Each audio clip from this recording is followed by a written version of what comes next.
गिरिराज धरण प्रभु तुम्हारी शरण। गिरिराज धरण प्रभु तुम्हारी शरण। गिरिराज धरण प्रभु तुम्हारी शरण। गिरिराज धरण प्रभु तुम्हारी शरण। तुम्हारी शरण श्री जी तुम्हारी शरण। प्रभु तुम्हारी शरण श्री जी तुम्हारी शरण। प्रभु तुम्हारी शरण श्री जी तुम्हारी शरण। गिरिराज धरण प्रभु तुम्हारी शरण। गिरिराज धरण प्रभु तुम्हारी शरण। ओ गिरिराज धरण प्रभु तुम्हारी शरण। गिरिराज धरण प्रभु तुम्हारी शरण। श्री वल्लभ विठ्ठल गिरधारी। श्री वल्लभ विठ्ठल गिरधारी। यमुना माँ की बलिहारी। वल्लभ विठ्ठल गिरधारी यमुना माँ की बलिहारी। वल्लभ विठ्ठल गिरधारी यमुना माँ की बलिहारी। श्री यमुना श्री गोवर्धननाथ महाप्रभु श्री विठ्ठलनाथ। श्री यमुना श्री विठ्ठललाल महाप्रभु श्री विठ्ठललाल। वल्लभ विठ्ठल गिरधारी यमुना माँ की बलिहारी। वल्लभ विठ्ठल गिरधारी यमुना माँ की बलिहारी। श्री वल्लभाधीश की जय हो। गोसाई जी परम दयाल की जय हो। श्री गोवर्धननाथ की जय हो। भक्तवत्सल भगवान की जय। भाई आप सब पर भगवान की असीम अनुकंपा असीम अहेतु कृपा है। आप सबको दर्शन देव के काजे आज महाराज श्री पधारे हैं। आप सब अपने अपने स्थान पर बैठ जाओ। पूज्य महाराज श्री से निवेदन करूंगा अपने वचनामृत से आप सबन को आप्लावित करें। वचनामृत को आनंद लेकर के और सब महाराज जी को प्रणाम करेंगे, उनको आशीर्वाद प्राप्त करेंगे। श्री वल्लभाधीश की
श्री गोवर्धननाथ की जय। जय। श्री यमुने महारानी की जय। वल्लभाधीश की जय। जय। चिंता संतान हंतारो यत्पादाम्बुजरेणवा स्वीया नाम तान्निजाचार्या प्रणमामि मुहुर्मुहुः। यदनुग्रहतो जंतु सर्वदुःखातिगो भवेत् तमहं सर्वदा वन्दे श्रीमद्वल्लभनन्दनम्। अज्ञानतिमिरान्धस्य ज्ञानाञ्जनशलाकया चक्षुरुन्मिलितं येन तस्मै श्रीगुरुवे नमः। नमामि हृदये शेषे लीलाक्षिराब्धिशायिनं लक्ष्मीसहस्रलीलाभि सेव्यमानं कलानिधिं चतुर्भिश्च चतुर्भिश्च चतुर्भिश्च त्रिभिस्तथा षड्भिर्विराजते योऽसो पंचधा हृदय मम।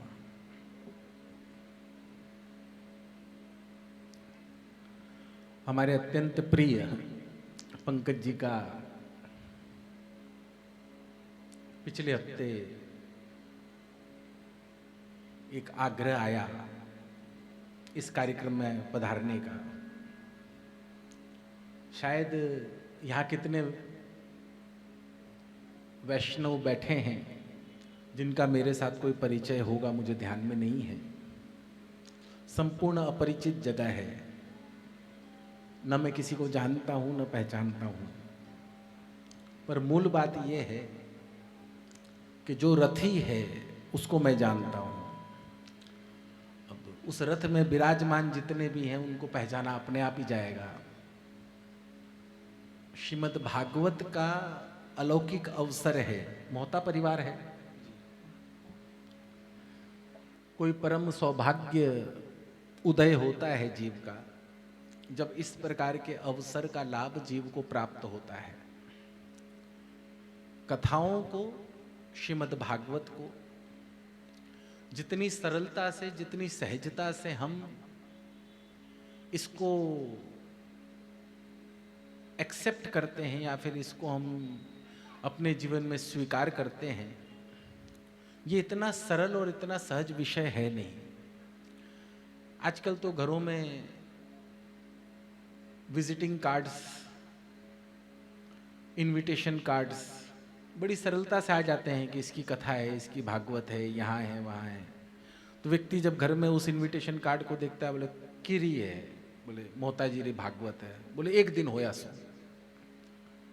एक दिन आए, 10 मिनट बैठे, आधी घंटा बैठे, 2 घंटा भागवत का श्रवण किया, आने के साथ निकल जाने का आग्रह कि 2 घंटा भाई मुंह दिखाया है, वरना जिनका आमंत्रण है उनको बुरा लग जाएगा। इस प्रकार से इस अलौकिक पर्व को, इस अलौकिक अवसर को, इस अलौकिक अनुभूति को हमने एक लौकिक प्रसंग बना दिया। ये बहुत दुविधाजनक भी है और दुख प्रदान करता है। कथा श्रवण जो है वो सबके भाग्य में नहीं होती, और कथाओं में 2-3 चीजें बड़ी विद्यमान होती हैं। आजकल 2-4 शब्द चलते हैं संसार में कि भाई कथा जो है वो लोक भोग्य होनी चाहिए। अब लोक भोग्य का क्या अर्थ? जिसमें जीव को आनंद आए। अब इस आनंद को परिभाषित कैसे करें? तो आप लोग एक शब्द प्रयोग करते हैं, एंटरटेनमेंट, है ना, कि हमको मजा आना चाहिए। देखिए, आपको मजा दिलाने के लिए श्री भागवत व्यास जी ने रचना नहीं की है। आपको सद्गति प्रदान करने के लिए ये पूरा ग्रंथ रचा गया है, और सद्गति के लिए विचारधाराओं की शुद्धि और मन की सात्विकता ये बहुत आवश्यक है। कथाओं में हम बहुत सारे प्रसंग सुनते हैं, बहुत सारे प्रसंगों को सुनने का अवसर हमको मिलता है, पर उन प्रसंगों को सुन लेने मात्र से, उन प्रसंगों को जान लेने मात्र से जीव का उद्धार नहीं होगा। जीव का उद्धार कब होगा, या जीव को भागवत कब फलेगी? जब उस भागवत के प्रसंगों में जिस हेतु से वो प्रसंग तुमको सुनाया गया है, उन प्रसंगों के उद्देश्य को तुम पहले परिमानित करोगे, और फिर जो तुमने उसको चिन्हित किया है उस चिन्हित तत्व को अपने अंदर धारण करने का प्रयत्न करोगे। हम क्या प्रयत्न करते हैं? हमारे लिए जो हमारा धर्म है वो हमारी सुविधा का एक केंद्र बना है। आपकी जितनी अनुकूलता है आप उतना ही धर्म करने में इंटरेस्टेड हैं। जहां आपको अनुकूलता फील नहीं होती वहां आप अपना हाथ पीछे कर लेते, भाई आपो से होए को नहीं, आपसे नहीं हो रहा है इसलिए उस चीज को छोड़ दिया जाए। ये कहाँ का धर्म है? आपका बच्चा जब स्कूल में पढ़ने जाता है तो जब जो चैप्टर उसको समझ में नहीं आता, क्या उस चैप्टर को छोड़ देना चाहिए? छुड़वा दीजिए, आप तो छोड़ ही रहे हैं। आप ही से सीख रहे हैं, वो बाकी छोड़ छोड़ के यहाँ आ गए। सब छुड़वा दीजिए, जो समझ नहीं आए, जो अपनी अनुकूलता में नहीं बैठे वो छोड़ दो। अपन से जितना हो उतना करना है अपन को। बच्चा भी ऐसा सोचने लग जाए कि भाई जो चैप्टर हमको समझ में आता है हम वही पढ़ेंगे, जो नहीं समझ में आता है वो पढ़ेंगे ही नहीं, तो उसका भविष्य क्या बनेगा, उसका रिजल्ट कैसा आएगा। जैसा उस बच्चे का रिजल्ट आएगा वैसा ही तुम्हारा आध्यात्मिक रिजल्ट आ चुका है। तुम्हारे आध्यात्म का न तो कोई आधार है, न तो तुम्हारे आध्यात्म का कोई सरोकार है। तुम्हारा आध्यात्म सिर्फ एक ही तत्व पर टिका हुआ है, तुम्हारी सिर्फ और सिर्फ तुम्हारी सुविधा। न सुविधा से बाहर आप जाना चाहते हैं, न अपने कंफर्ट जोन से आप बाहर निकलना चाहते हैं। जब तक आप अपने आप को तपाएंगे नहीं, जब तक जीव में ताप नहीं होगा, अपने अंदर उपस्थित अवगुणों के प्रति निरासक्ति नहीं होगी, अपने आप को सुधारने का मजबूत संकल्प नहीं होगा, तब तक आध्यात्म जीव को फलित नहीं होता। ये सारी बातें अध्यात्म की हैं। अब बात करें पुष्टि मार्ग की, जिस मार्ग को न शायद आप जानते हैं न आप पहचानते हैं।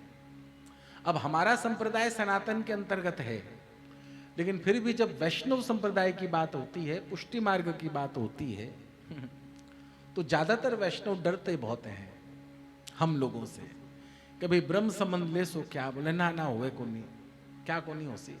बोले ना ना इतना नियम को नहीं पाल सकूं।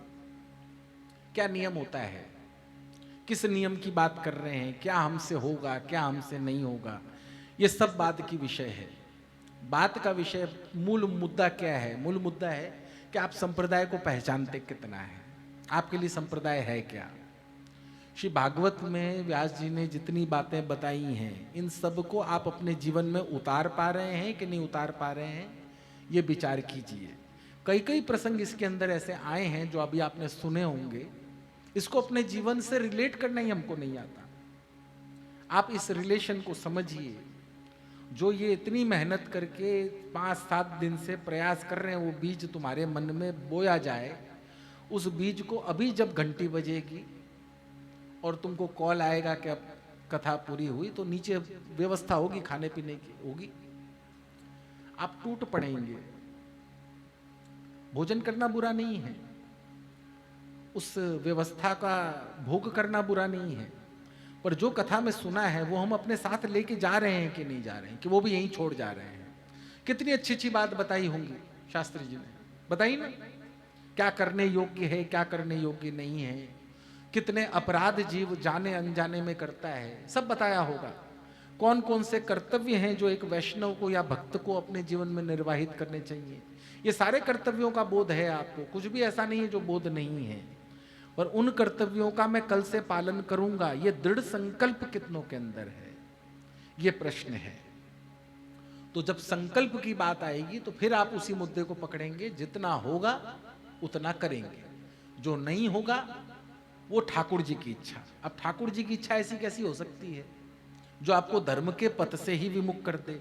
ठाकुर जी की इच्छा तो सदैव आपको सन्मुख रखने की है, सदैव आपके जीवन में धर्म परिमाणित हो जाए, तुम धार्मिक हो जाओ। तुम ठाकुर जी के लायक कब बनोगे? जब तुम वास्तव में मानव बनोगे, क्योंकि भगवान को मानवता प्रिय है और हमारे अंदर मानवता का अभाव है। हम स्वार्थी हैं, जिसमें हमारा लाभ होता है वही हमको धर्म लगता है। हमको ठाकुर जी भी क्यों चाहिए? ठाकुर जी की सेवा करने के लिए नहीं चाहिए, हमको अपनी इच्छाओं की पूर्ति करने के लिए भगवान चाहिए। जब भी हम ठाकुर जी के सन्मुख जाके खड़े होते हैं तो क्या हम ठाकुर जी से कभी पूछते हैं कि प्रभु आप कैसे विराज रहे हो, आप आनंद में हो कि नहीं, ऐसी मुझ पे कृपा करो कि मैं आपकी प्रसन्नता का कारण बन पाऊं। ऐसी विनती कौन करता है? कोई नहीं करता। आप ठाकुर जी के सामने खड़े होते हैं और चालू हो जाते हैं। पता है ना किस बात की थी? अगर आधी घंटा भी अगर आप खड़े हैं तो 1.5-2 किलोमीटर लंबी लिस्ट बनती है आपके मन में, और कंटिन्यूसली आप भगवान से मांगते ही चले जाते हैं। इतना मांगते हैं, इतना मांगते हैं ईश्वर से कि कभी कभी तो ऐसी चीज मांग लेते हैं जो ऑलरेडी है हमारे पास। कई कई चीज क्या कहते हैं कि जैसे सब स्वस्थ रहें, ऐसी कृपा कीजिए। घर में सब स्वस्थ नहीं है क्या? फिर भी मांग लिया, क्योंकि चिंता है अस्वस्थ हो गए तो क्या होगा। विचार ही हमारे इतने नेगेटिव हैं, इतने ज्यादा हम डरे हुए हैं कि ठाकुर जी से ऐसी ऐसी चीजें मांग लेते हैं जिन वस्तुओं को मांगने का कोई हेतु ही नहीं है संप्रदाय में। जीवन में जितना जो भोग आपको भोगना है वो तो भोगना ही है। कर्म को कोई परिवर्तित नहीं कर पाया है, फल तो मिलेंगे ही मिलेंगे। ठाकुर जी की कृपा कहाँ चाहिए? ठाकुर जी की कृपा चाहिए कि कैसी भी परिस्थिति आए प्रभु, किसी भी स्थिति में मैं हूं, लेकिन आपके चरणारविंद की आसक्ति मेरे मन में से कम नहीं होनी चाहिए। जब गोवर्धन धारण होगा, इसका मतलब ये नहीं है कि वृष्टि नहीं होगी, इसका मतलब ये नहीं है कि इंद्र का कोप नहीं होगा। इंद्र का तो कोप होगा ही, वृष्टि तो होगी ही, प्रलयंकारी वृष्टि होगी। लेकिन जो जो जीव भगवत शरणागति में गोवर्धन के नीचे होंगे उनका बाल भी बांका नहीं होगा। इसलिए फल को कोई परिवर्तित नहीं कर पाया, काल को कोई परिवर्तित नहीं कर पाया किसको? कृपा के आधार पे भगवान ने जीव पे सहजता से कृपा की है और उन सभी कर्मों के द्वारा होने वाले जो फल हैं उससे जीव की रक्षा की है। इसके लिए अपने आप को उस गोवर्धन के नीचे ले जाके रखना पड़ता है। ये तो अच्छा है कि हमारे जैसे जीव उस समय नहीं थे, है ना, जब गोवर्धन धारण किया। नहीं तो हो जाता है, अगर हम जैसा कोई होता है तो कहता है भगवान मैं आधे घंटे में आता हूं, एक काम जरूरी है, फिर वो जाता तो आता ही नहीं, है ना। ये तो अब हमारे पे कृपा है कि हमारे इस समय गोवर्धन धारण की आवश्यकता नहीं है। नहीं तो किसी का कोई बैंक का काम आता है, किसी को घर का फोन आ जाता है, फिर भगवान को कहते हैं कि भगवान ये गोवर्धन जहां तक है उसके बाहर की व्यवस्था हो सकती है क्या, मेरा एक जरूरी काम है। ये तो हम पे कृपा है कि भैया आप उस समय नहीं थे, हम होते तो मालूम नहीं क्या कर जाते। क्योंकि हमारी परिस्थिति बहुत विपरीत है, हम समर्पित होने में विश्वास नहीं रखते, हम तो सिर्फ प्राप्ति में विश्वास रखते हैं। चाहे उस प्राप्ति के नाम पे आप दुखों को ही क्यों नहीं प्राप्त कर रहे हो, लेकिन बस आपको प्राप्त करने में इंटरेस्ट है।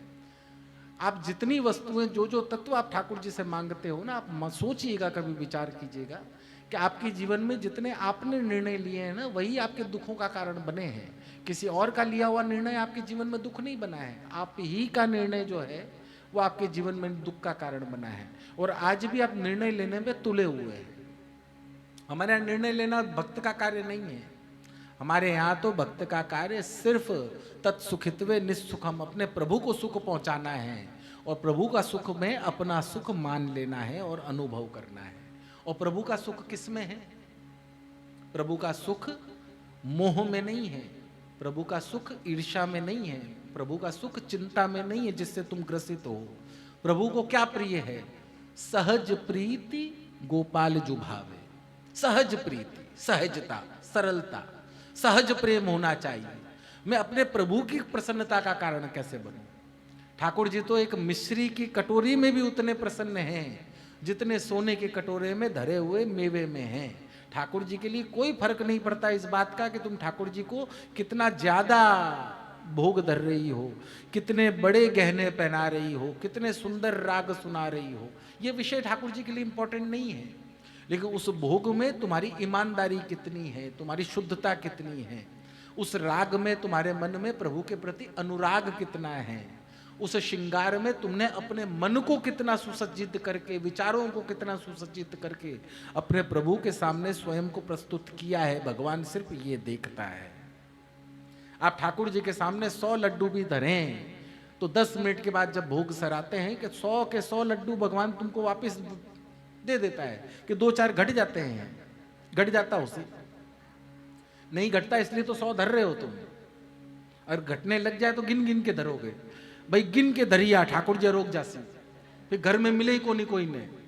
150 लड्डू धरने में भी क्यों बड़ी भावना है, नहीं ठाकुर जी ने 20 किलो धरसू सामग्री, क्योंकि मालूम है आधी घंटा बाद तो आपको नहीं मिल जासी।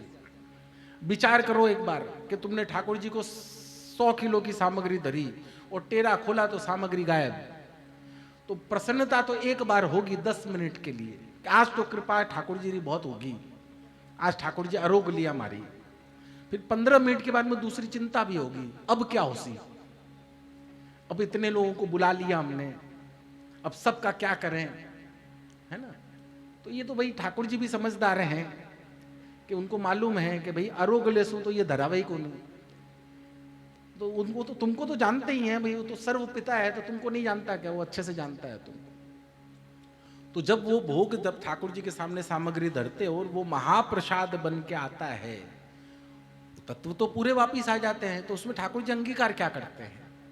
तो ठाकुर जी अंगीकार करते हैं उस सामग्री को धरने के पीछे तुम्हारा भाव क्या है, तुमने किस विचार के साथ, किस शुद्धता के साथ, कितना समय दे के वो सामग्री सिद्ध की है। वो विचार, वो समय का भोग जीव का भगवान अंगीकार करते हैं। और हम लोग जैसे कैसे हैं, बाजार से लाके मिठाई उठाई और ठाकुर जी को धराई। ऐसा नहीं करना चाहिए। अपने ठाकुर जी को वही धरना जो अपन ने सिद्ध किया है, भले इतना धरना। आपकी क्वांटिटी कोई मैटर नहीं करती, क्वालिटी का बहुत बड़ा महत्व है संप्रदाय में। मिश्री से रीझ जाएंगे, मैया मोरी माखन मिश्री भावे। भगवान को तो मिश्री प्रिय है। और मिश्री क्यों प्रिय है? क्योंकि मिश्री में कोई आसक्ति किसी की है ही नहीं। घर में ठाकुर जी को बादाम का हलवा बनाइए, और घर में अगर 11 जनों का सदस्यों का परिवार हो और बादाम का हलवा अगर 11 के 11 को भाता है, तो बादाम का सीरा कितना बनाएंगे आप? सबका गिन लेंगे भाई, एक एक कटोरी सगरोरी। और लेकिन मिश्री बनाएंगे तो कितनी बनाएंगे? लिमिटेड। क्यों भाई? तो मिश्री ठाकुर जी रे बंसी। बादाम का सीरा बनाने में बाहर सुगंध चली जाएगी तो 2-4 आके पूछ जाएंगे क्या बन रहा भाई घर में। मिश्री बनाने में कोई विचार जाता है उस मिश्री पे? नहीं जाता। इसलिए सबसे सुंदर और सबसे पवित्र तत्व ही मिश्री का भोग है, क्योंकि उसमें जीव की खुद की आसक्ति नहीं जाती। कहने का मतलब क्या? सरल से सरल तत्व से भगवान प्रसन्न होने को तैयार बैठा है, और तुम उस विषय को इतना कॉम्प्लिकेट करते जा रहे हो कि 56 भोग दर्शो। उस 56 भोग से रीझेगा भगवान, जो पूरी दुनिया को खिला रहा है, जो जगन्नाथ है, जो जगदीश है, जो संसार के सारे चूल्हे चौके चला रहा है, उसको तुम क्या खिलाओगे? सिर्फ एक मातृत्व वात्सल्य के भाव पे ठाकुर जी को दूध भी अरोगा दिया ना प्रेम से, कि मेरा बालक भूखा है, मुझे अरोगाना है। उस वात्सल्य को भगवान स्वीकारता है। इसलिए इस पूर्ण भागवत का सार ठाकुर जी की सेवा है, धर्म अधर्म की पहचान है, करने योग्य को स्वीकार्य और अकरने योग्य का त्याग है। यही भागवत का मूल आधार है। जो करने योग्य वस्तु है उसका आप स्वीकार करें, जो करने योग्य तत्व नहीं है उसको आप त्याग करें, और अपने ठाकुर जी के साथ स्वार्थ से जुड़ने का जो प्रकार है उसको बंद करके प्रेम से जुड़ने का प्रकार आप सिद्ध करें। ठाकुर जी को सहजता से सेवा भाव करें और अपने जीवन में सही गलत की पहचान करते चले जाएं, और अपने आने वाली भावी पीढ़ी को इस बात का ज्ञान करवाएं कि क्या तुम्हारे करने योग्य है और क्या करने योग्य नहीं है। बस इतनी सी बात है। इसमें 7 दिन लगे हैं, और भी कई 60-70 साल लग जाएंगे, तब भी आप समझ पाएंगे नहीं। कितना समझ पाएंगे मुझे मालूम नहीं है। फिर भी श्री गोवर्धन नाथ जी के चरणारविंद में ऐसी विनती करें कि हर जीव को ये सद्भाव सद्बुद्धि आए कि हम अपने जीवन में सरलता को धारण करें और अपने धर्म को प्रदर्शन का विषय नहीं बल्कि भगवत दर्शन का विषय बनाएं। तभी जीव का उद्धार भी होगा और जीव को शरणागति जीव की प्राप्ति होगी। इसलिए सभी वैष्णवों का ज़्यादा समय नहीं लेंगे, मुझे भी थोड़ा सा विलंब है, तो खूब वैष्णवों को खूब खूब आशीर्वाद है। और ऐसी ठाकुर जी के चरणारविंद में विनती है कि सबके मन में सद्विचार का प्रवाह हो, सब वैष्णव अपने प्रभु के चरणारविंद में आसक्त रहें और कभी भी किसी भी प्रकार के प्रदर्शन का भाव त्याग के भगवत चरणारविंद के दर्शन का भाव धारण करके और अपने जीवन में आगे बढ़ें और अपने आने वाली पीढ़ियों को और जो छोटे बच्चे हमारे परिवारों में हैं उनके भविष्य का जो निर्माण करने के लिए जो आप प्रयास कर रहे हैं उसमें जितना उसको ज़्यादा से ज़्यादा इसकी आवक हो जाए, ये बड़ा से बड़ा व्यक्ति बन जाए, ये जो आपके उद्देश्य है उस उद्देश्य में एक उद्देश्य और जोड़ लीजिए कि मेरा बच्चा मेरे से ज़्यादा धार्मिक बने, मेरा बच्चा मुझसे ज़्यादा प्रभु में समर्पित रहे और मेरे बच्चे में मैंने अपने बुजुर्गों को बड़ों को जितना मान सम्मान दिया है उससे ज़्यादा मेरे बच्चे हमारे आने वाली पीढ़ियों में अपने बड़ों को मान सम्मान देने वाले बने। ऐसी ही विनती अपने ठाकुर जी से कीजिए। बाकी तो सब ठाकुर जी ने दिया है, आगे भी दे देगा वो। जिसने सब दिया है उससे क्या मांगना, कुछ नहीं मांगना। इसलिए इस प्रकार के विषय वैष्णवों के मन में स्थायी हों, ऐसे ही सभी वैष्णवों को आशीर्वाद एवं खूब खूब बधाई मोहता परिवार को शुभेच्छा। धीस की, श्री गोवर्धन नाथ की, गोसाई जी परम दयाल की। आप सब 2 मिनट विराजे रहो। आज पूज्य महाराज श्री पधारे हैं, तो भैया हमारे मन में भाव ऐसा है कि आज महाराज जी नहीं, साक्षात श्री गोवर्धन नाथ जी हमारी कथा में पहली बार पधारे हैं। ये हमारा सौभाग्य है। एक कथा तो बहुत लंबी हो जाएगी, तो एक पद श्री गोवर्धन नाथ जी के चरणों में अर्पित करें और बाकी बाद में महाराज श्री आप सबको आशीर्वाद देंगे और फिर महाराज जी प्रस्थान करेंगे। तलहेटी गोवर्धन की रहिए, तलहेटी गोवर्धन की रहिए, तलहेटी गोवर्धन की रहिए, तलहेटी गोवर्धन की रहिए। नित उठ मदन गोपाल लाल के, नित उठ मदन गोपाल लाल के चरण कमल चित लइए, चरण कमल चित रहिए।